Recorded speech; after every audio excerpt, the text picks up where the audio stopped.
trasplante en el posoperatorio inmediato, con el receptor y en el tiempo, o sea, a largo plazo, está ligado directamente a los pasos anteriores que ustedes ya vieron y al trabajo que ustedes y todos nosotros hemos hecho de acuerdo pues con nuestra especialidad, y eso lo vamos a ver a lo largo de esta charla.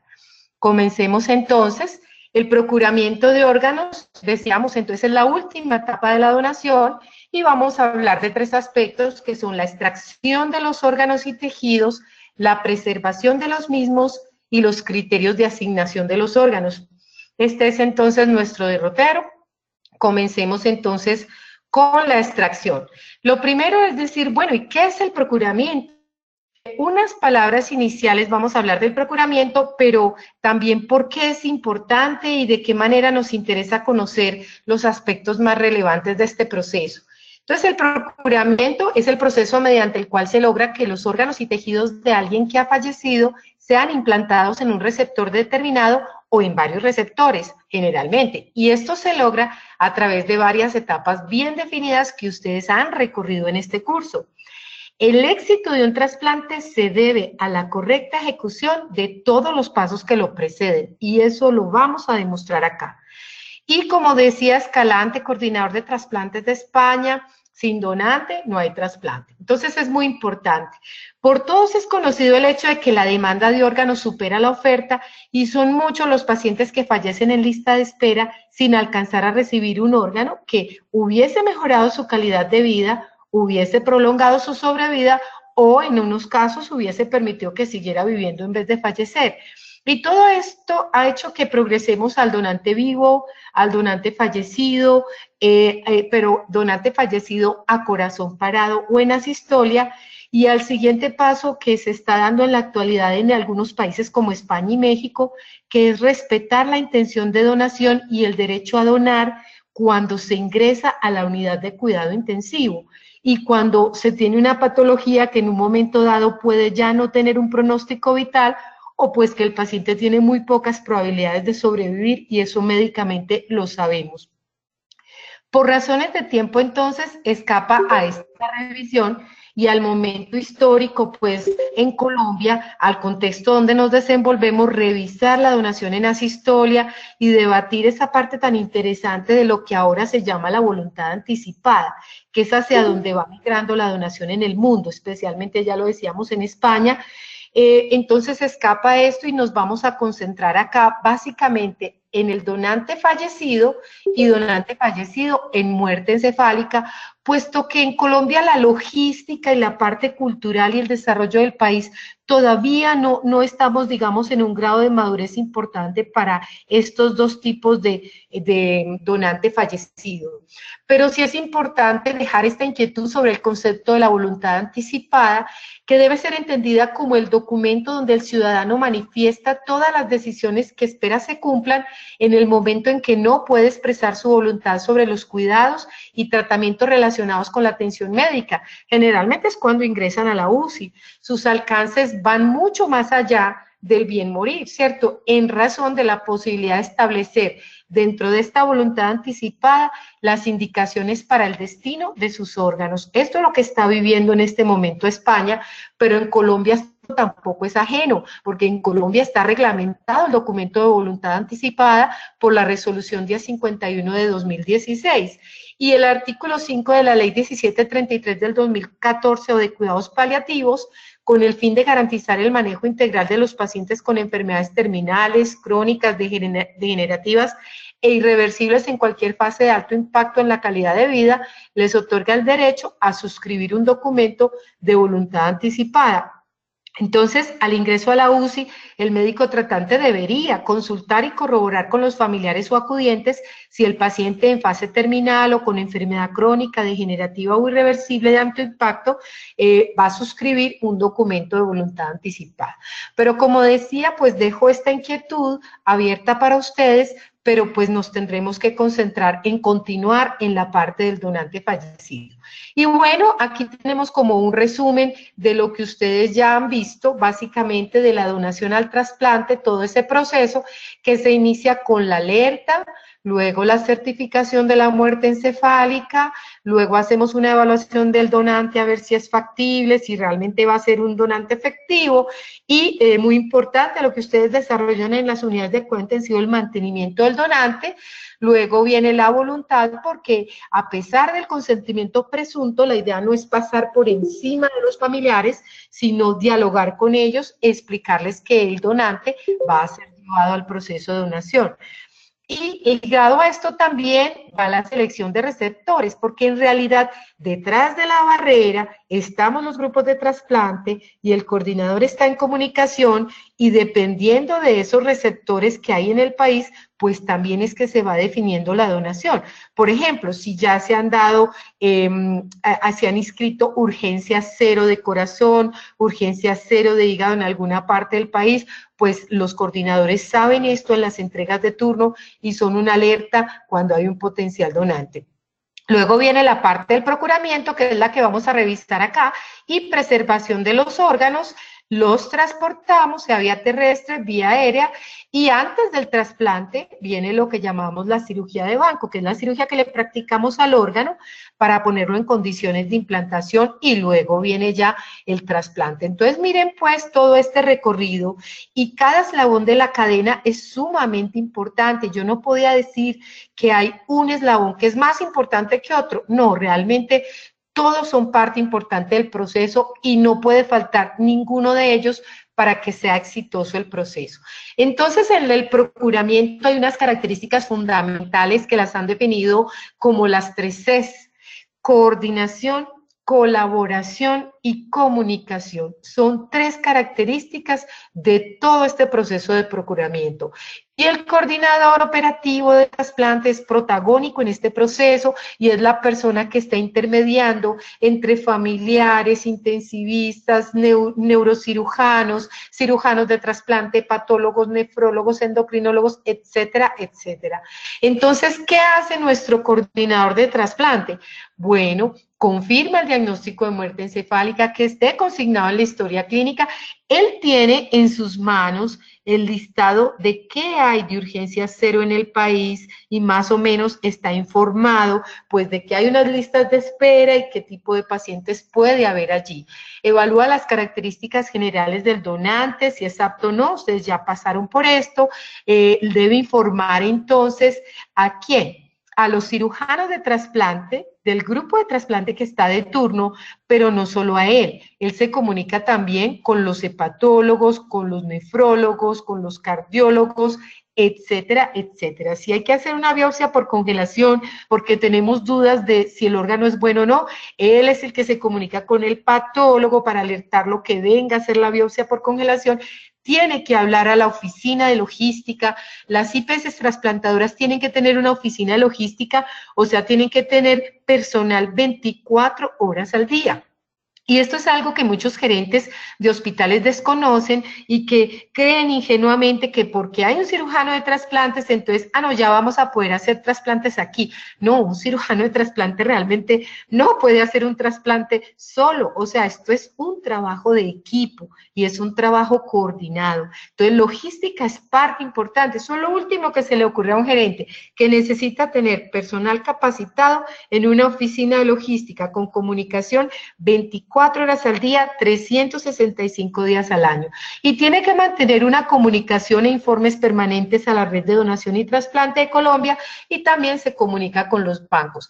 ¿Qué es lo que va a comunicar entonces a los profesionales médicos? La causa de muerte es muy importante, antecedentes médicos del donante, el estado hemodinámico, resultados de exámenes realizados, órganos o tejidos que han consentido donar. Porque sabemos que hay familiares, por ejemplo, que dicen: no, yo me opongo a que le quiten los ojos porque él necesita ver en el más allá. En fin, culturalmente cada cual tiene sus creencias, y bueno, son aspectos que hay que respetar. Entonces debe informar todo esto. Dependiendo de lo que el coordinador le va a uno diciendo, uno ya va teniendo una información que le va generando una decisión, porque finalmente quien acepta el órgano o no es el cirujano de trasplante, es en coordinación con el hepatólogo, con el nefrólogo, y va tomando decisión. Puede suceder que el cirujano acepte los riñones, pero no el hígado, o viceversa, el hígado pero no los riñones, o no acepte nada. Si a uno le dicen, por ejemplo, que este paciente, miren acá el estado hemodinámico, que llegó en paro, que no se sabe cuánto tiempo estuvo en paro, que la reanimación no fue exitosa, que no lo lograron intubar, que venía con un ambú 20, 30 minutos por el camino, pues uno ya empieza a pensar que ese paciente tuvo un periodo de hipoxia demasiado severo, que debe tener acidosis, y bueno, es que el cirujano es quien está respondiendo ante los receptores y la familia de los receptores. Entonces es una gran responsabilidad que no se toma a la ligera. Muy bien, entonces en toda esta cadena de la donación, una vez cirujanos y especialistas dicen, bueno, sí, vamos a tomar ese órgano, siga trabajando el donante, por favor, entonces se corren las pruebas infecciosas, que como ustedes saben son costosas, solamente hasta que tenemos ya una decisión de que sí es un potencial donante, que la familia no se ha opuesto, en fin, entonces procedemos con las pruebas infecciosas y se determina lo que es la hora cero. La hora cero es la hora en que acordamos encontrarnos todos los grupos de trasplante, banco de tejidos, etcétera, en el quirófano para iniciar el proceso de extracción. Muy importante que debemos estar todos presentes para iniciarlo y debe haber un acuerdo. ¿Y quién coordina todo eso? El coordinador de trasplante. Entonces tiene que coordinar también en la IPS del donante, que no es una IPS trasplantadora necesariamente, puede ser cualquier IPS, tiene que coordinar el quirófano, quien le va a dar la anestesia, porque ese proceso requiere anestesiólogo, tiene que coordinar la logística del transporte, la logística de los insumos de la extracción, las soluciones de preservación, todos los formatos que debe llenar, marcar adecuadamente las neveras, etcétera, etcétera. Es un trabajo bastante arduo y permanente durante jornadas largas que está haciendo el coordinador. Muy bien, cuando ya se define que sí y se va a pasar el paciente al quirófano y ya se tiene una hora cero, ¿quién es el responsable de pasar el paciente al quirófano? El coordinador de trasplante es el responsable. Aquí, por ejemplo, en esta fotografía vemos que hay un anestesiólogo colaborando, vemos que en ese momento un residente de medicina crítica cointensiva, en fin, pero el responsable es el coordinador de trasplante. Es recomendable también cuando se vaya a trasladar el donante, colocar relajante muscular, porque generalmente es un momento donde la familia puede acompañar o donde está esperándolo afuera de la puerta, donde se va a despedir de este donante antes de entrarlo al quirófano, y pues no queremos que un automatismo medular haga que el paciente mueva una pierna, en fin, y que esto genere esa suspicacia y ese estrés en los familiares que digan, bueno, es que movió una mano, movió un pie. Entonces es recomendable que coloquemos relajantes musculares. Muy importante, y es que la oxigenación debe estar presente en todo momento, no debe haber fenómenos de hipotensión, mucho menos de paro, porque esto se presenta, esto nos puede dar al traste con el donante y nosotros decidir no seguir adelante con el proceso de donación. Muy importante entender que los órganos no son almacenables, no existen bancos de órganos, existen bancos pero de tejidos y de córneas, de órganos no. Los órganos, una vez se extraen, en el menor tiempo posible se deben implantar en los receptores porque los órganos se dañan. Aquí vemos una gráfica que nos muestra el tiempo de preservación, pero estamos hablando de una preservación fría, en isquemia fría, una preservación hipotérmica. Si esa preservación es en caliente, eso no pasa de 10, 15 minutos y se perdieron los órganos. Pero en la fría tenemos estas horas, y yo les diría a ustedes que estas horas más bien son como las horas límite superior. Por ejemplo, tenemos aquí en el hígado 12 a 15 horas, pero yo les puedo asegurar que cuando van 8 horas, ya los cirujanos nos estamos poniendo muy nerviosos si estamos pasando de las 8 horas sin estar implantando ese hígado. Entonces, el órgano que más dura es el riñón, y si tenemos máquinas de preservación hipotérmica que bombean, pues puede uno alargarlo un poquito más, pero en todo caso llévense la idea de que mientras menos tiempo de isquemia va a haber un mejor resultado del órgano en el receptor. ¿Por qué hablar de procuramiento? Bueno, esto hay que entender que es un procedimiento quirúrgico altamente especializado, debe ser realizado por manos experimentadas y requiere unas condiciones no negociables. Y no negociables es que se necesita una determinada cantidad de soluciones de preservación que deben estar a la temperatura que es, que se necesita hielo instrumental, etcétera, etcétera. No se puede negociar con esto porque se ponen en riesgo los órganos y por ahí derecho, los receptores. Y legalmente en Colombia solo puede hacer este procuramiento, esta extracción quirúrgica, un cirujano que esté adscrito a un grupo de trasplante que esté debidamente registrado en la red de donación y trasplante. Solamente, legalmente no está permitido que lo haga nadie que no esté registrado. Lo que sucede en este procuramiento se refleja de manera directa en la calidad del injerto, en la sobrevida del injerto y créanme, en la función inicial del injerto.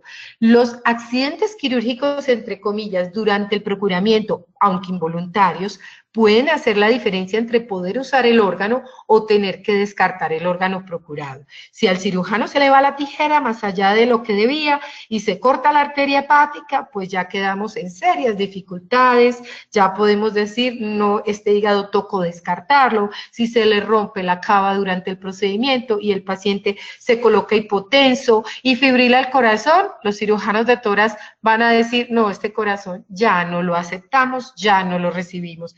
Es así de contundente cada detalle que sucede durante el procuramiento. Entonces, durante esa disección de esos injertos se pone en riesgo la estabilidad hemodinámica del donante y si el donante presenta inestabilidad hemodinámica, se pierden los injertos. El procuramiento se fundamenta en que disequemos las estructuras vasculares de ingreso y de egreso del injerto. Y las otras como la vía biliar, la vía urinaria, en fin, pero son fundamentales las vasculares y la lesión de una de estas estructuras puede impedir la implantación del injerto. El rechazo a largo plazo del injerto también está relacionado directamente con los fenómenos de isquemia reperfusión en los que vamos a ahondar un poquito y que se presentan por la isquemia, o sea, el cese del flujo sanguíneo a los órganos. Y el enfriamiento es clave para preservarlo. Sin embargo, recordemos que tiene consecuencias que no son fisiológicas para los tejidos y se afectan varias vías metabólicas, pero bueno, en este momento pues es lo mejor que se puede hacer para poder preservar el órgano. Importante entender que el procuramiento necesita un anestesiólogo. Ustedes dirán, pero ¿para qué un anestesiólogo no está muerto? Pues sí, pero necesitamos mantener la hemodinamia, la termorregulación, el volumen intravascular, necesitamos que nos lo relajen para poder trabajar y necesitamos también mantener un equilibrio hidroelectrolítico. Entonces, hay un momento en el procuramiento donde se pinza la aorta y se induce la parada cardíaca y es el momento en que el anestesiólogo se retira del quirófano, se puede ir y los cirujanos continuamos. Muy bien, vamos a ver entonces cuál es el papel de los cirujanos. Esta es una foto original de un rescate de órganos y cuáles son los aspectos claves. Un acceso rápido al retroperitoneo, canulamos la aorta antes de la bifurcación en el abdomen, descompresión por drenaje de la vena cava inferior, hay que exsanguinar el paciente totalmente, es por ello que los testigos de Jehová aceptan el trasplante, más no la transfusión, porque estos órganos no deben ir con sangre en absoluto, están lavaditos, sin elementos formes, y se realiza un pinzamiento de la aorta supracelíaca o torácica distal porque queremos aislar este segmento del cuerpo donde vamos a infundir las soluciones de preservación y porque cada bolsita de solución de preservación cuesta $1.000.000 de pesos, no queremos desperdiciar, entonces compartimentalizamos para el lavado de los órganos que vamos a tomar. Iniciamos con una esternolaparotomía amplia, a veces hacemos la laparotomía primero y luego prolongamos por el temor de que nos sangre un poquito el esternón, entonces la esternolaparotomía de todas maneras se completa y hacemos una disección acá del retroperitoneo levantando el colon con una maniobra de Cattell, tenemos entonces una disección de los grandes vasos, la aorta y la vena cava, los que vamos a canular. Entonces, aquí canulamos, preparamos para canular aorta, muchos grupos canulan la vena cava para exsanguinar el paciente por allí, otros grupos no la canulan, sino que simplemente la seccionan y dejan exsanguinar a la cavidad y la aspiran. Y esta es muy importante, esta es la vena mesentérica inferior, que también la disecamos y la canulamos cuando nosotros hemos decidido que vamos a dar un chance a tomar el hígado. Cuando por razones o condiciones del donante no vamos a tomar el hígado, por ejemplo, una hipernatremia severa, entonces no hay necesidad de canular esta vena mesentérica inferior porque solo tomaríamos los riñones. Pero si vamos a pensar en el hígado, estas son las canulaciones. Al tiempo, entonces, después de que nosotros hacemos un acceso acá y tenemos listo para canular, y antes de canular, los cirujanos de tórax entran a hacer la cirugía de los órganos torácicos, que tienen prioridad sobre los abdominales. Pero nosotros primero abordamos abdomen, luego ellos entran, y una vez sacan el corazón, nosotros continuamos ya trabajando en abdomen.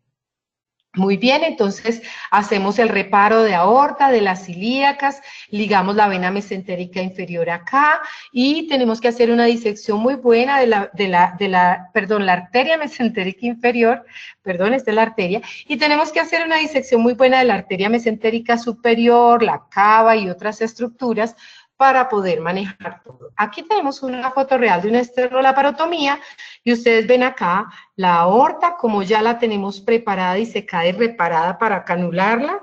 Aquí tenemos la vena cava ya preparada y secada para canularla. Miren acá la arteria mesentérica superior, acá está la arteria mesentérica inferior y ya tenemos listo, aquí es el momento en que le decimos a los cirujanos de tórax, listo, pueden entrar a sacar los órganos torácicos, que ya estamos listos acá. Luego de que ellos sacan los torácicos, en el caso de que se saquen, si no, pues no entran ellos, se hace la canulación aquí de la aorta, miren la cánula, donde se van a infundir las soluciones de preservación a 4 grados centígrados. Aquí, por ejemplo, hemos canulado la aorta y estamos exsanguinando simultáneamente por la vena cava. Una vez colocamos las cánulas, antes de empezar a infundir, ¿qué hacemos? Colocamos una pinza en la aorta para parar el flujo y es el momento en que el anestesiólogo induce la parada cardíaca por la inyección de potasio intravenoso y ahí ya termina el anestesiólogo su papel. Antes de hacer esta canulación, pedimos al anestesiólogo que anticoagule el paciente, generalmente colocan unas 5.000, en fin, dependiendo del peso del paciente, unidades de heparina para anticoagularlo con la finalidad pues de que no tengamos trombosis en la microvasculatura de los órganos ni en los vasos grandes, pues, etcétera.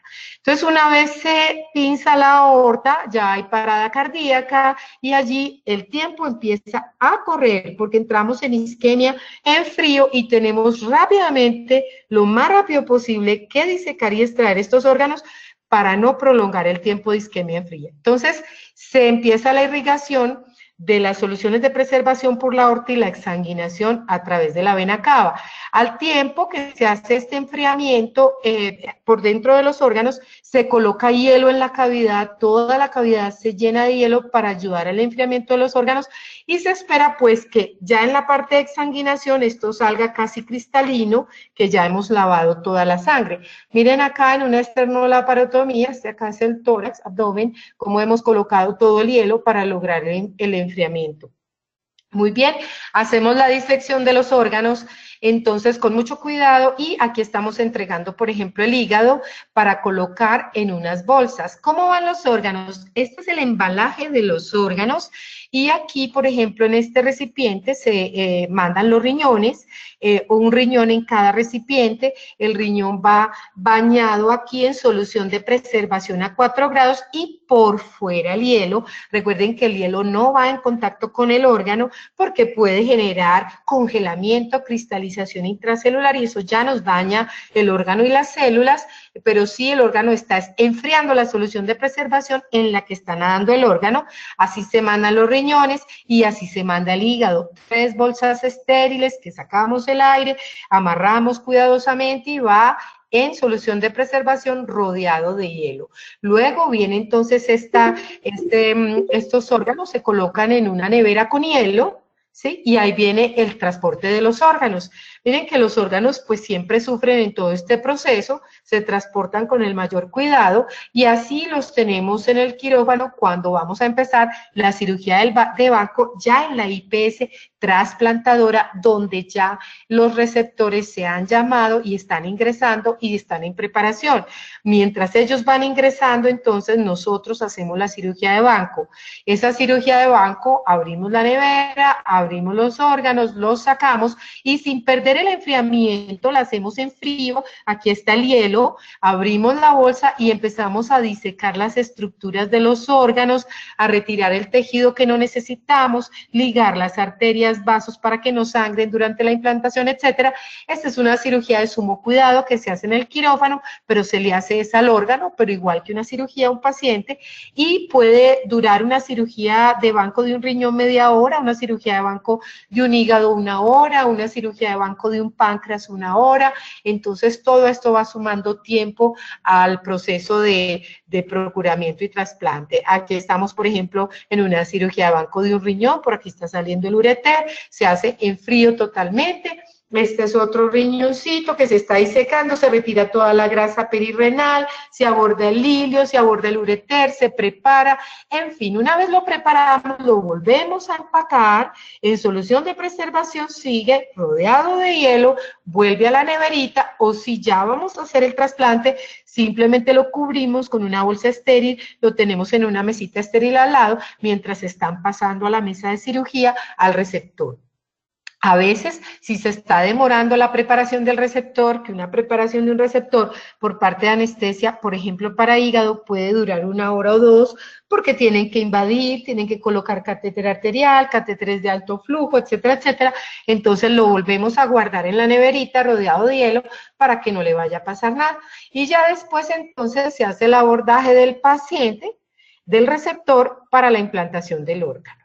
Muy bien, este ya es un riñoncito que ya ha sufrido una cirugía de banco y ya se le ha quitado pues toda la grasa y está preparado, y así es como se pasa para implantarlo. No debemos perder esta cadena de frío. Entonces esta compresa está helada, miren el hilo acá, la vena y la arteria, el ureter está enrolladito por acá, y entonces así lo vamos a colocar. Este es un órgano de un trasplante heterotópico, significa que no se coloca en el mismo sitio anatómico del órgano original. Los riñones nativos no hay que quitarlos, hay unas indicaciones precisas, y se anastomosa la arteria y la vena a los vasos ilíacos en la fosa ilíaca derecha generalmente, y aquí miren, este riñoncito ya se perfundió. Entonces ya tenemos que ya está rosadito, ya perfundió, y estamos preparándonos ya para anastomosar el ureter a la vejiga. Eso es más o menos un proceso. Entonces vamos a pasar a la parte de la preservación. Como les decía, pues el tiempo es corto, entonces no voy a detenerme en hablarles de la parte de los tejidos, pero recordemos que es muy importante la extracción de tejidos, que sigue después de la extracción de órganos, y la extracción de las córneas. Muy bien, entonces la preservación de los órganos, entendamos que el éxito de un trasplante, ¿de qué depende? De la calidad de los órganos recuperados y de la excelencia del proceso de recuperación. Hay unos factores claves que determinan el éxito de un trasplante y son del donante. ¿Cuáles? Edad, enfermedad preexistente, cómo lo mantuvieron en la UCI, duración del almacenamiento hipotérmico, tipo de solución de preservación y los eventos relacionados con la reperfusión, que es el momento más difícil para el receptor, donde puede tener consecuencias graves, sobre todo en la reperfusión del hígado. Es el momento donde generalmente, si va a hacer paro, lo hace, es en ese momento. Muy bien, pero concentrémonos en la preservación de órganos. Dos fenómenos claves para la preservación: la hipotermia y las soluciones de preservación. Son los dos pilares fundamentales. Y para entender un poquito más la parte celular, entender la importancia, me voy a detener un momento a explicar someramente, rápidamente, el evento del proceso isquemia-reperfusión.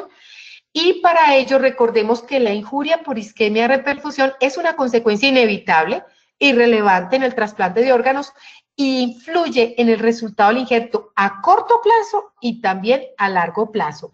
Miren, esta injuria por isquemia-reperfusión influye en la función del órgano, influye en la sobrevida a largo plazo del órgano, y les voy a explicar por qué. Clínicamente se puede asociar, si está muy prolongada, con función retardada del injerto, rechazo y disfunción crónica del injerto. Afecta numerosos sistemas regulatorios a nivel celular y los mecanismos subyacentes involucran mecanismos biológicos celulares, moleculares y respuestas genéticas relacionadas, porque hay alteraciones del metabolismo energético, hay cambios en la mitocondria y las membranas celulares y hay iniciación de diferentes formas de muerte celular. No solo se produce apoptosis, sino que también hay un importante porcentaje de necrosis y necroptosis, piroptosis y alto incremento de genes proinflamatorios. Es una inflamación estéril.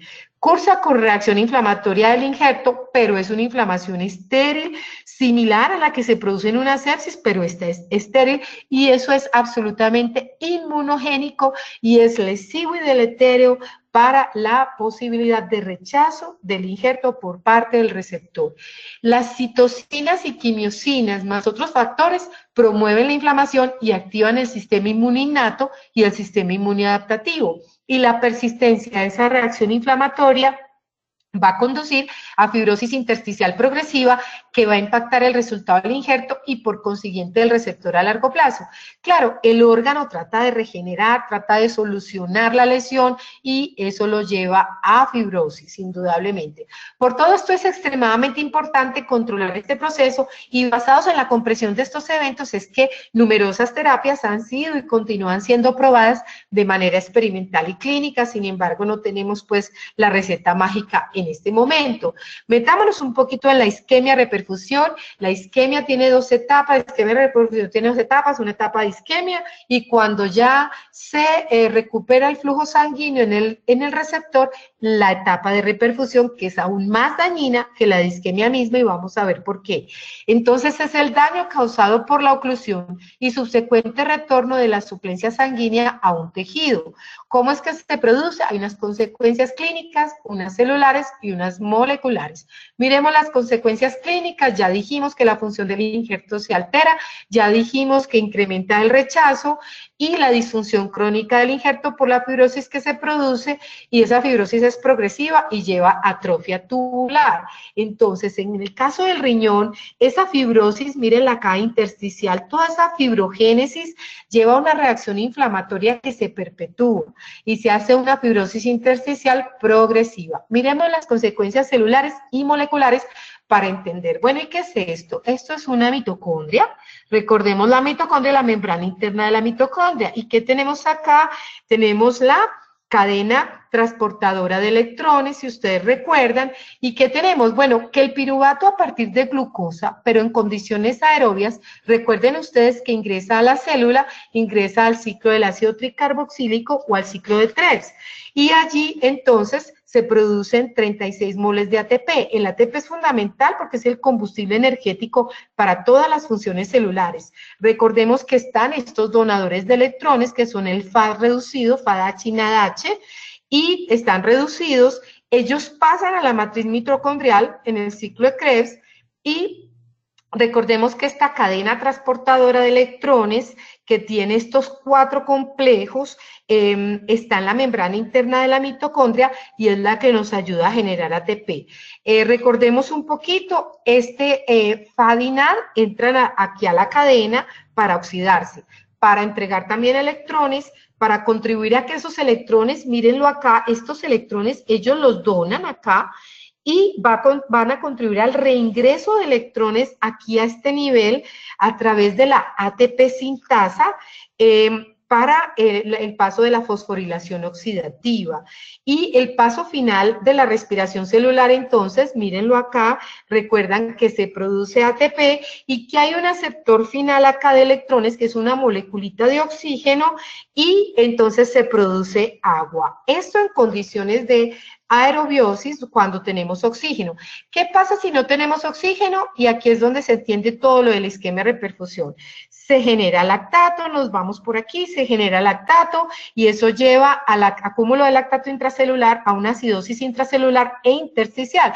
Porque recordemos que como no hay flujo sanguíneo, ese lactato no es removido por el flujo sanguíneo.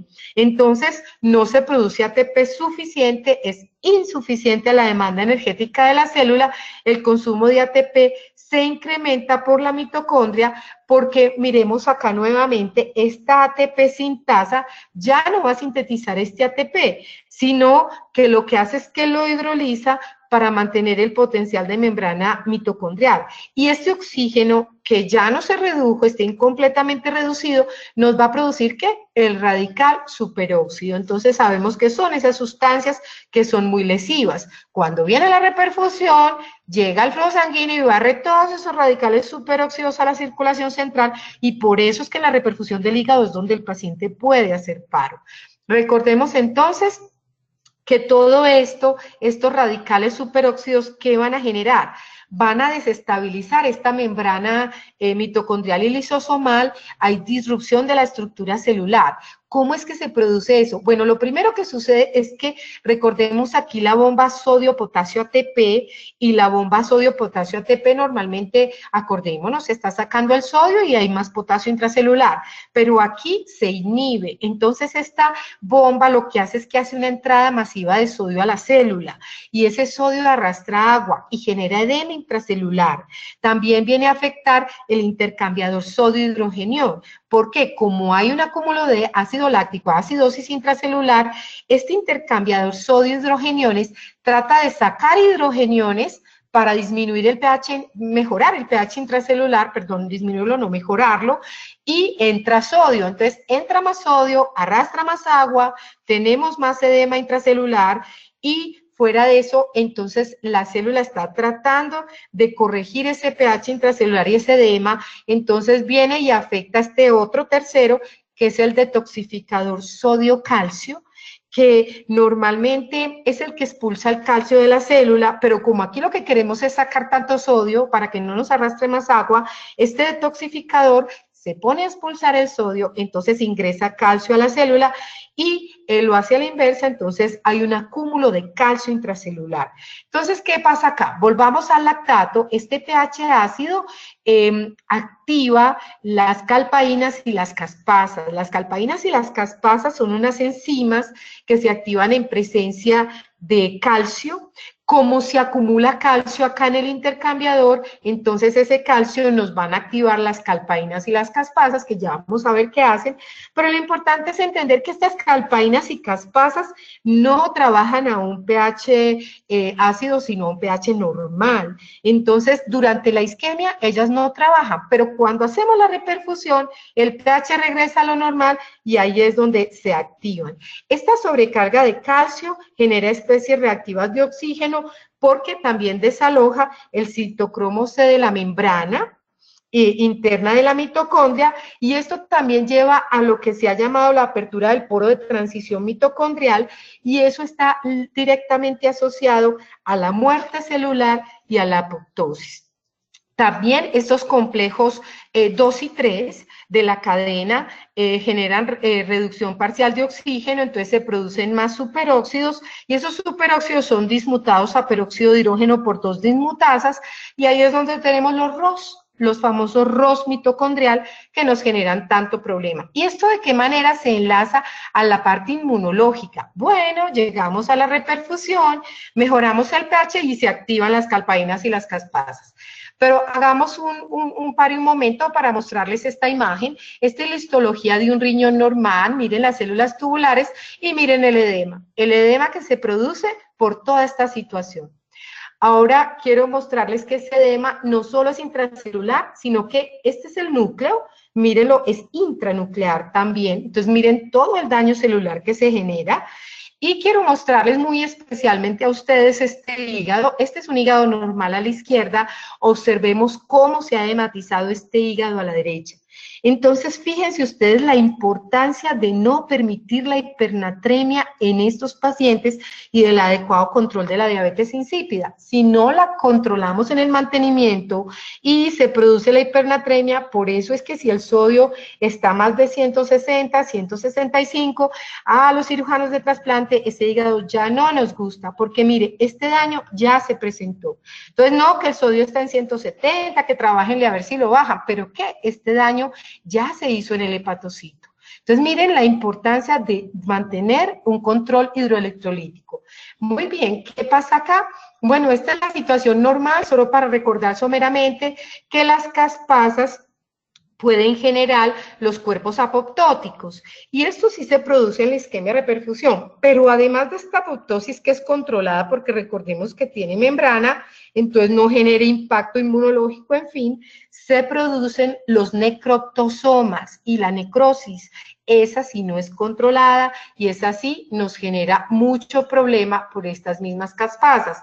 ¿Y qué sucede? Como se produce el necroptosoma, como dijimos que se abría el poro de transición mitocondrial, entonces todo este DNA mitocondrial, proteínas internas de la célula, etcétera, salen libres a la circulación y esas proteínas nunca están libres en la circulación. Entonces van a generar una alerta en el organismo y eso es lo que llamamos los DAMs, patrones moleculares asociados a daño, que actúan muy similar a los famosos PAMPs, que ustedes recordarán que son los patrones moleculares asociados a patógenos. Mírenlos acá, todas estas fracciones de moléculas de la mitocondria y de intracelulares que no deben estar andando por ahí, entonces son los DAMs. Esos DAMs, ¿qué sucede? Tenemos aquí que vienen los toll-like receptores de membrana, sensan los DAMs y entonces aquí reclutan proteínas intracelulares, estimulan algunos factores de transcripción celular, como por ejemplo el NF-kappa beta, es uno de los más importantes, y este va al núcleo de la célula y genera transcripción y traslación en los ribosomas. ¿Para qué? Para producir citocinas. Miren ahí cómo se enlaza todo este daño mitocondrial a la inflamación estéril y a la respuesta inmunológica. Estas citoquinas como el factor de necrosis tumoral alfa, la interleuquina 1B, la prointerleuquina 18, que esto lo activa la caspasa y genera entonces una respuesta inmune, activa los linfocitos, incrementa la respuesta inmune, esto hace quimiotaxis. Entonces miren cómo genera todo lo que puede ser el rechazo. Factores de transcripción, no solo el NF-kappa beta, por ejemplo este AP1 y RF, generan proteínas de señalización que van a amplificar la respuesta, genera interferones, entre otras cosas. Entonces miren la importancia de la isquemia reperfusión. Y esta esquemita, solo para explicar un momentico el necroptosoma, cómo se forma, también están los receptores muerte, que reclutan las proteínas adaptadoras a nivel intracelular y se genera una poliubiquitinación de RICA1, que es vinculando la cadena K63V y LIN-V, y eso hace que ensamble el complejo LUBAC. Esto entonces hace que RIPK1 reclute a RIPK3, hace una fosforilación de MLKL y esto genera el ensamblaje del necroptosoma y bueno, todos los problemas que ya tenemos. Salgámonos entonces de la parte molecular para ir a las soluciones de preservación. Este es un tema bien profundo, pero vamos a entregar unos conceptos generales que esas soluciones son ¿para qué? Para enfriar el órgano de manera homogénea, para hacer un lavado intravascular y arrastrar los elementos formes de la sangre, isoaglutininas y factores de coagulación porque nos dificultarían la microcirculación. Pero también, ¿qué son? Bueno, también tienen una serie de componentes para preservar los órganos y tiene unas funciones y ya ahora sí ya las entendemos después de que ya vimos cómo hay una serie de edema celular, hay unos efectos osmóticos. Entonces miren acá la regeneración del ATP, de evitar la degradación de componentes celulares, de todo lo que explicamos en el proceso isquemia reperfusión. Entonces miren qué compone una solución de preservación. Hay varias, pero todas generalmente tienen un agente osmótico activo, tienen electrolitos, tampones de iones hidrogenión, tienen coloides, inhibidores metabólicos, metabolitos, antioxidantes, fármaco para disminuir la entrada de calcio a la célula, porque ya entendimos pues todo ese proceso. Entonces, estos son ejemplos de las sustancias que van a efectuar estas funciones que componen las soluciones de preservación. Muy bien, entonces, ¿qué buscan las soluciones de preservación? Prevenir el edema celular, prevenir la acidosis intracelular, retardar la destrucción celular, prevenir la expansión del espacio intersticial, prevenir el daño por radicales libres de oxígeno y aportar precursores de ATP. Entonces, en conclusión de esta parte de las soluciones de preservación y de isquemia reperfusión y de la extracción, El injerto está sometido tanto a la isquemia en caliente como a la isquemia en frío, y el grado de injuria es directamente proporcional al mayor tiempo de isquemia. Si la isquemia es corta, la función puede ser recuperada completamente, pero si la isquemia es prolongada, se sucederán todos los cambios que ya vimos, y el proceso de reparación finalmente llevará a una inflamación crónica y a la proliferación de fibroblastos que nos van a reemplazar el tejido sano y un depósito extenso de matriz extracelular. Ahí es donde vamos perdiendo, por ejemplo, el parenquima renal, el parenquima hepático, el órgano se va dañando hasta que llega un momento en que ya no funciona por la fibrogénesis y la fibrosis. La esperanza está en modelos experimentales en este momento que están estudiando, que traten de aumentar la parte terapéutica efectiva de estas soluciones, que traten de atenuar la injuria por isquemia reperfusión, pero en este momento vamos allí. Y para terminar entonces la parte de la asignación de los órganos, muy importante, estos órganos, ¿a quién le corresponden? ¿A quién se los vamos a entregar? El Instituto Nacional de Salud dice, en Colombia, cada grupo de trasplante o IPS trasplantadora tiene su propia lista de espera, y esa lista de espera es la única lista válida para realizar la distribución y asignación de los órganos y la única herramienta para garantizar la igualdad de todos los receptores para acceder al trasplante. Y obviamente esto está absolutamente vigilado y hay que presentar informes. Entonces, entendamos que cada grupo de trasplante en Colombia tiene su propia lista de pacientes, dependiendo del órgano trasplante que realice el grupo, y cada grupo entonces hace turnos. Hay unos turnos a nivel nacional y hay unos turnos a nivel regional, porque todavía el país está dividido en regionales.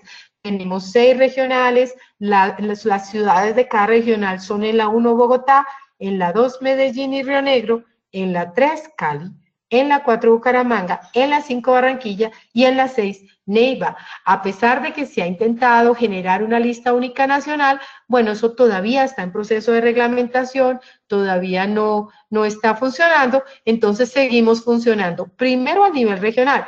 Es decir, que los órganos que salgan en cada regional van primero a las listas de espera de los grupos de trasplante de esa regional. Si ya en esa regional no hay receptores para ese órgano, se ofertan al nivel nacional. Entonces, los grupos hacen turnos por semanas. El grupo que está de turno en una semana definida es el que tiene acceso a los donantes de esa regional, excepto que el donante se produzca dentro de la misma IPS trasplantadora, caso en el cual el donante siempre va a ser del grupo de trasplante de su propia IPS trasplantadora. Muy bien, ¿y cómo definimos a quién le damos los órganos? Estos son los principales criterios de asignación de órganos, pero no son los únicos. El primero, sin duda, condición sine qua non, el grupo sanguíneo. Entonces, sí vale la pena mencionar que hay grupos de trasplante en el mundo que tienen experiencia en trasplantar órganos con incompatibilidad ABO. El RH no nos interesa, no interesa, pero realmente en Colombia no hemos entrado como en este aspecto porque esto implica el uso de depletores, de linfocitos, una inmunosupresión demasiado severa, usar sustancias como fármacos como la timoglobulina, el rituximab, el eculizumab, y entonces esto nos genera más dificultades con el receptor. Nosotros funcionamos con grupos sanguíneos compatibles, primer aspecto, y es por ello que yo quiero hacer un llamado de atención a los intensivistas, pues es más una petición, la importancia de que ustedes cuando tengan un potencial donante en la UCE, sepan desde el comienzo qué grupo sanguíneo es, porque es que si nosotros tenemos una lista de espera de hígado donde todos son O y el paciente es AB, pues ya sabemos que para nosotros no es ese hígado y hay que ofertarlo al nivel nacional. Entonces tenemos que ganar tiempo porque hay una logística de desplazamiento de aviones de otras ciudades, lo mismo de corazón, sobre todo si hay urgencia cero. Entonces miren la importancia de conocer de entrada el grupo sanguíneo del donante. En segundo lugar, y por supuesto, la compatibilidad HLA, lugar y tiempo en la lista de espera, número de participaciones que ha tenido, la edad del donante, edad del receptor. Generalmente no le vamos a poner el riñón de un paciente de 60 años, pues a un niño de 8. Generalmente el riñón de un paciente de 60 años se le ponen a los receptores que tienen 60 años o más, lógicamente, pero pues esto no es del todo absoluto, porque si yo tengo un paciente, por ejemplo, que está hipersensibilizado y que no encuentra donante, lleva 4 años en lista de espera y el paciente puede tener 55 años y aparece un donante de 20 años y por fin es compatible HLA con este receptor, yo puedo decidir que voy a aprovechar porque si no este receptor nunca va a ser trasplantado y se lo doy a ese receptor. Compatibilidad antropométrica, porque como ustedes entenderán, yo no le puedo poner el hígado de un paciente que pesa 100 kilos a una señora que mide unos 50 y pesa 45. No le cabe en el cuerpo, entonces es importante. Y también tenemos en cuenta si el donante tiene criterios extendidos o es donante estándar. Entonces, entendamos el concepto de la sangre del grupo ABO, porque ya dijimos que el RH no interesa, es igual para la sangre, la O es donante universal, el AB es receptor universal, y aquí está más o menos que si el receptor es A, puede recibir A u O, que si es AB, puede recibirlos todos, que si es B, puede recibir O o B, y que si es O, solo puede recibir O. Muy bien. Y hay órganos donde, entonces está la parte inmunológica, donde hacemos los citotóxicos para hígado, para páncreas, para intestino, pero no más. El HLA ya completo se le hace al riñón, pero esto toma un tiempo y no nos podemos permitir ese tiempo con estos órganos. Entonces nos fundamentamos en la reacción de citotóxicos, el ataque y muerte de los linfocitos, lo vemos acá, al cruzar el suero del donante con el suero del receptor, que este es un informe más expedito. Y bueno, el HLA ya para el riñón, que nos da más tiempo de espera y que también tiene una tasa de rechazo más alta. Entonces aquí ustedes saben, los HLA, DRDQ, en fin, no vamos a profundizar en esto. La compatibilidad antropométrica, ya mencioné que no le cabe el órgano. Los hígados grandes, que toca dejar el paciente abierto porque no hay cómo cerrarlo, no caben, generan infartos periféricos, tienen mayor riesgo de trombosis de la arteria hepática, etcétera, etcétera. Entonces es muy importante también, ustedes saben que tienen camas que pesan los pacientes, saber el peso y la talla del paciente. Y en el sentido contrario también funciona. Por ejemplo, si se va a colocar un riñón, si es un riñón chiquitico de un bebé, pues no se lo puedo poner a un paciente de 80 kilos, no es una masa renal suficiente. Entonces, aquí, por ejemplo, se ha empleado el trasplante dual, donde ponemos 2 riñones de niños a un paciente adulto para que los dos sumen masa renal funcionante. En este momento, en el mundo ya no se está hablando tanto de los donantes con criterios estándar, donantes con criterios extendidos, porque definitivamente los riñones no son blanco y negro, es con criterios extendidos porque es mayor de 55, porque es hipertenso, porque murió de un accidente cerebrovascular, etcétera, entonces es malo. No, no es blanco y negro, no es malo bueno, y esto se ha demostrado por estos índices, el índice de perfil del donante y el índice de riesgo del donante. Estos índices nos han permitido demostrar que los riñones no son malos o buenos, que los riñones de pacientes con criterios extendidos no son iguales todos. Hay unos que son mejores, otros de menos calidad, y esto lo vemos en esta gráfica donde observemos. Aquí tenemos el KDRI, que es el índice de riesgo del donante, eso se estima con unas variables del donante, vemos el número del índice KDRI, y vemos la distribución de donante criterios extendidos y riñones criterios estándar. Y vemos cómo los riñones se ubican a lo largo de todo el índice KDRI, no es blanco y negro. Hay riñones de criterios extendidos, por ejemplo, que tienen KDRI mejor y hay riñones que lo tienen peor, entonces ese es como el mensaje, hay un rango, entonces ahora se tiende es a mirar los índices. ¿Y por qué? Porque miren ustedes, el KDRI, depende del KDRI, miren la sobrevida a 10 años del injerto renal. Entonces, miren estas curvas de Kaplan-Meier, la dosis respuesta tan marcada dependiendo del KDRI, de manera que sí está demostrado que este KDRI sí puede predecir o impactar la sobrevida del injerto. Muy bien, y hay unas consideraciones especiales, esta es la última diapositiva, para asignar los órganos, y es que tienen prioridad los niños, tienen prioridad los receptores de órganos duales. Por ejemplo, el receptor de riñón páncreas tiene prioridad sobre el receptor de riñón solo. El receptor de hígado riñón tiene prioridad sobre el receptor de hígado solo. Entonces, los receptores de órganos duales o trasplantes combinados, sean simultáneos o sean secuenciales, tienen prioridad. Simultáneos es cuando ponemos los dos órganos en el mismo acto quirúrgico y secuenciales es cuando se trasplanta, por ejemplo, un riñón, un hígado hoy, perdón, y el riñón definitivamente no arrancó el del receptor, quedó en disfunción renal, entonces toca trasplantarle un riñón al mes, por ejemplo, el trasplante hepático. Tienen prioridad los altamente sensibilizados por la dificultad que da en conseguirles un riñón en la población. Tiene prioridad la urgencia cero o el estado compasivo por encima de todo el mundo y a nivel nacional.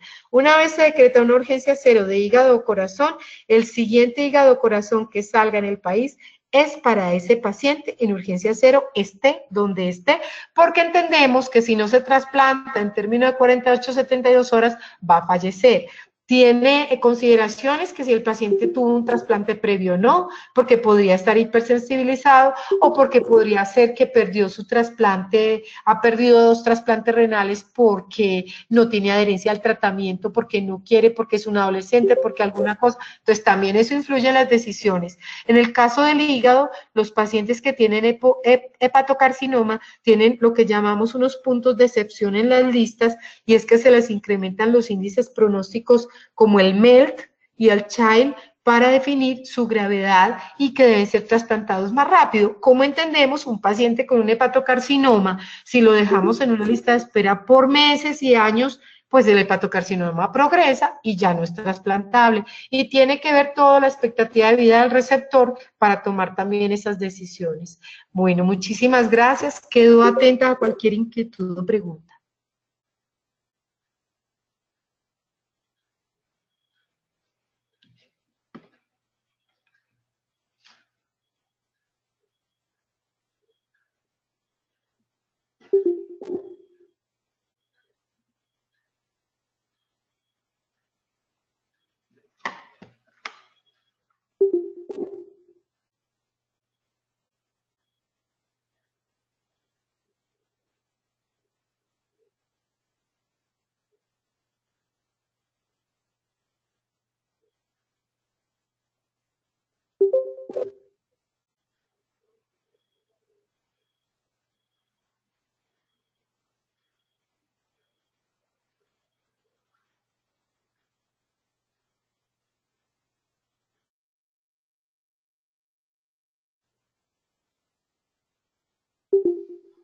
Buenas noches a todos. Gracias por la interesante disertación.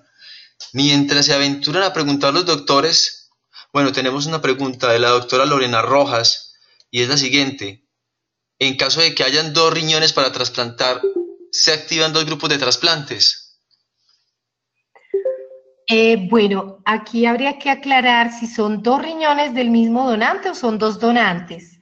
Entonces respondo. Generalmente un donante nos aporta 2 riñones y un solo grupo de trasplante puede asumir un donante con su hígado, sus 2 riñones, su páncreas, su intestino. Generalmente lo hacemos y lo asumimos un solo grupo de trasplante, porque es más bien por donante.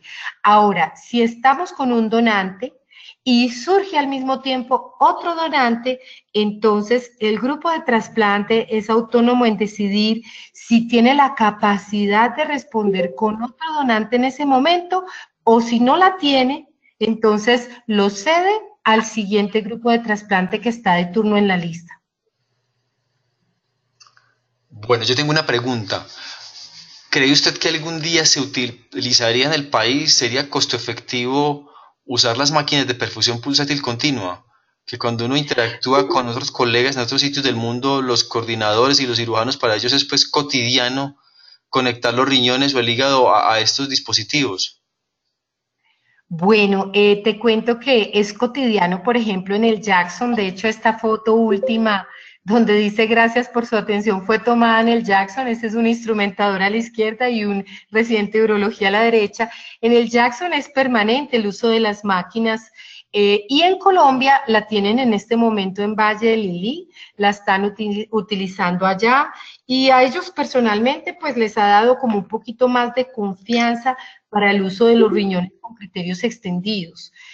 Nosotros acá en Medellín pues no tenemos en este momento máquinas de preservación, pero sin duda que está demostrado su beneficio y son absolutamente viables. El tema es más bien como de costos y de que también la preservación hipotérmica con el hielito, así como la mostramos, también es efectiva y colocamos los riñoncitos sin problema, aunque sean con criterios extendidos, tenemos buenos resultados en los receptores, entonces no ha sido como una necesidad tan grande de la consecución o hacer esa inversión en las máquinas de preservación sin dejar de reconocer los beneficios que tienen.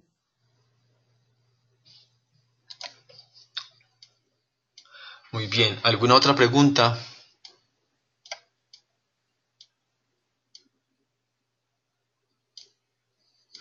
Hay otra inquietud. Me queda la inquietud en el paciente que ya ha sido trasplantado y que no ha tenido adecuada adherencia. ¿Se le da prioridad? Pues pensaría que qué desperdicio, una gran oportunidad y que otra persona debería beneficiarse de ello. Bueno, esa es una posición que a veces se presenta, pero también se miran otros factores, como por ejemplo que en nuestro país, tristemente, la principal causa de pérdida de los injertos renales es la no adherencia, y la principal causa de no adherencia es que las EPS no les entregan los medicamentos a los pacientes y pasan días sin tomar el inmunosupresor porque la EPS sencillamente no se los dio.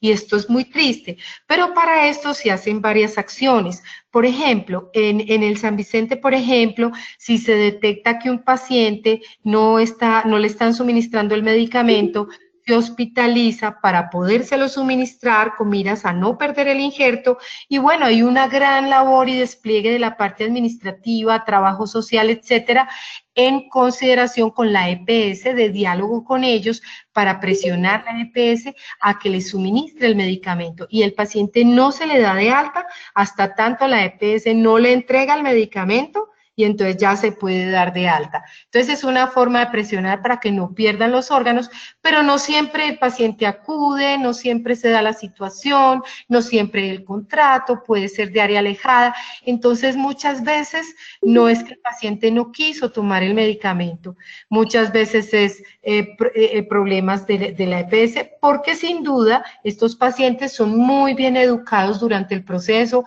y se les explica, ellos entienden muy bien, culturalmente uno se fija, el grupo de trasplante, especialmente las enfermeras, se encargan de esta parte educativa y de asegurarse que el paciente entienda la importancia. Entonces no siempre es culpa del paciente y esto puede no motivar a que se decida no darle el riñón, no. A veces puede suceder que si tiene un trasplante previo, ya está más sensibilizado, va a ser más difícil conseguirle otro riñón, entonces puede ser todo lo contrario, que se decida asignarle este riñón por la dificultad, porque es hipersensibilizado. Entonces es de doble sentido también. Otra pregunta. ¿En qué casos se deciden extraer los riñones del paciente que va a recibir una donación? ¿Cuándo se le sacan los riñones al receptor? Los nativos. Bueno, muy importante la pregunta. Entonces, básicamente hay dos indicaciones fundamentales. La hipertensión arterial maligna refractaria al manejo médico, esa es una. Ahí tenemos que hacer nefrectomía en algún momento, no necesariamente durante el trasplante. Y la otra indicación clarísima es la enfermedad poliquística renal del adulto, en donde estos riñones alcanzan unos tamaños impresionantes, a veces tienen hemorragias intraquísticas, a veces infectan, generan dolor, generan molestia y nos toca hacerle la nefrectomía, y esa nefrectomía puede ser o bien antes del trasplante, o bien se presentó el problema después del trasplante, entonces lo llevamos a nefrectomía porque hizo hemorragia, se complicó el riñón, o puede suceder que en el momento de hacer el trasplante, si el riñón está tan grande, sobre todo el derecho, ya baja hasta la fosa ilíaca derecha y como el riñoncito nuevo lo vamos a colocar en la fosa ilíaca derecha, no nos deja espacio para poner el riñón, entonces nos toca durante el trasplante encimar la nefrectomía de ese riñón poliquístico gigante derecho para que nos deje espacio para poder poner el injerto. Dos más y terminamos. ¿Hay un número máximo para retrasplante? Pues realmente no, no lo hay. Nosotros tenemos pacientes trasplantados 2, trasplantados 3 veces y sobre todo en el caso de los órganos vitales, pues no hay una limitante. Por ejemplo, en el caso del hígado, pues si no lo retrasplantas va a fallecer. Y en el caso, por ejemplo, del intestino, sabemos que a largo plazo, si no lo trasplantas porque si tiene un intestino ultra corto, pues nunca va a salir del problema y sabemos que la nutrición parenteral total de por vida, pues tiene riesgo por las infecciones por el catéter, etcétera, por el daño hepático, por una nutrición parenteral total prolongada, etcétera. Entonces, esos pacientes no tienen más alternativa que el retrasplante. Entonces, realmente no hay limitación, no hay que uno le diga al paciente es que usted ya tuvo 2 riñones, ya no tiene derecho a más. No, no existe esa limitación. Yo tengo una pregunta. Durante muchos años en los Estados Unidos estuvo prohibida la extracción de donantes HIV positivos. Prácticamente los únicos países del mundo que lo tenían, que lo permitían era Sudáfrica, Bélgica, que ha sido el laboratorio sociológico del mundo, y en Asia creo que Singapur o una de las Coreas. Recientemente ya como que permitieron que los norteamericanos extrajeran órganos de donantes HIV positivos para poder realizar los ensayos clínicos que permitieran determinar si la inmunosupresión iba a funcionar de alguna forma en ellos, sobre todo en estos pacientes que tenían pues esas nuevas terapias antirretrovirales. ¿Hacia dónde va el asunto en este momento en el mundo? ¿Van a seguir sacando órganos de donantes HIV positivos? Sabemos que las comisiones aquí los han incluido, que por lo menos se le comente al grupo o al cirujano pues si tuviese un receptor HIV positivo, pero con las dificultades que hay aquí para que le asignen la inmunosupresión normalita, sí llegarían a autorizar un trasplante en un HIV positivo con esas dos terapias pues de tan alto costo. ¿Hacia dónde vamos aquí en Colombia? ¿Hacia dónde va el mundo? Bueno, el mundo ha llevado un camino en el que el desarrollo ha ido cambiando los conceptos. Decíamos aquí precisamente en esta diapositiva que un aspecto importante era la expectativa de vida del receptor. Una vez se considerara que no tenía posibilidades de sobrevida, entonces pues no se trasplanta, esa es una contraindicación. Por ejemplo, un receptor que tiene un tumor maligno, se sabe que su expectativa de vida está limitada, está contraindicado el trasplante, a menos que estemos hablando pues de un hepatocarcinoma dentro de criterios para poderlo curar, pero si ya se ha salido de criterios para poderlo curar, está contraindicado trasplantarlo. Eso pasaba con el HIV, como tenían una expectativa de vida tan limitada, era contraindicado el trasplante, pero esto cambió hace muchísimos años porque como han evolucionado las terapias para hepatitis C, las terapias para hepatitis B, las terapias para HIV, entonces ya no son más enfermedades mortales, sino que son enfermedades crónicas de tratamiento y control. Entonces eso ya cambió la decisión. Entonces sí, hay muchos pacientes ya con HIV que son trasplantados, pero se requieren pues unas condiciones para que el donante con HIV uno reciba ese órgano para un receptor HIV positivo, que la carga viral esté baja o nula, o sea, no va a tomar uno el órgano de un paciente con HIV que esté muy activo en ese momento, porque entonces puede empeorar la situación del receptor. Tiene que mirarse la carga viral y bueno, hay sitios donde miran, por ejemplo, el tipo de virus de la hepatitis C, el genotipo del virus, etcétera, para hacer esa correlación con el receptor, pero ya no es más una contraindicación. Bueno, la última es esta. En pacientes con insuficiencia renal crónica por enfermedades como lupus, se tiene en cuenta la posibilidad de reproducir la enfermedad en el órgano trasplantado. Bueno, entonces hay aspectos muy hermosos que nos enseña el trasplante, por ejemplo, los pacientes con nefropatía diabética pueden generar problema en el riñón a menos que se les trasplante simultáneamente el páncreas. Y se ha visto, por ejemplo, que pacientes con trasplante pancreático solucionado el problema del páncreas, les regresa la nefropatía diabética del órgano nativo. Entonces hemos aprendido muchas cosas desde ese punto de vista, pero hay enfermedades crónicas, el lupus específicamente puede generar algo de daño al órgano trasplantado, pero si es una enfermedad que está bajo control, que responde al manejo médico, generalmente no lo va a hacer. Y hay otras enfermedades un poquito más complejas de manejar, como por ejemplo la glomerulosclerosis focal y segmentaria, que suele reincidir en el injerto. Esta es compleja, por ejemplo, y entonces se manejan medicamentos del tipo del rituximab, medicamentos depletores, inmunosupresores para tratar de impedir que se produzca, por ejemplo, esta glomerulosclerosis focal y segmentaria en el injerto. Pero sí tenemos pacientes con ese diagnóstico inicial que se trasplantan, vuelven y lo hacen en el injerto, pierden el injerto y vuelven a quedar otra vez para trasplante. A estos pacientes, ¿qué hacemos? Se les aclara desde el comienzo que tienen un problema que puede reincidir en el injerto renal, entonces que hay que estar muy cerca al seguimiento con el nefrólogo y que en caso de que se esté presentando, que lo sabemos por una biopsia del injerto, se le dan los medicamentos. Puede haber respuesta o puede no haber respuesta, pero se les aclara simplemente, pero sí sucede en algunas entidades como esa. Bueno, doctora Juliana, yo le agradezco mucho a nombre de todos los asistentes la conferencia, muy clara, y los invito a participar en el foro y preguntas ulteriores que pudieran tener, pues las formulamos a través de la aula virtual. Muchísimas gracias a todos y que descansen. Buenas noches. Doctora, mil gracias, muy interesante. Bueno, muchas gracias a todos por su tiempo y su atención. Quedó muy atenta todo este resto de semana y el tiempo continuo para resolver cualquier duda y dispuesta a cualquier debate. Muchas gracias.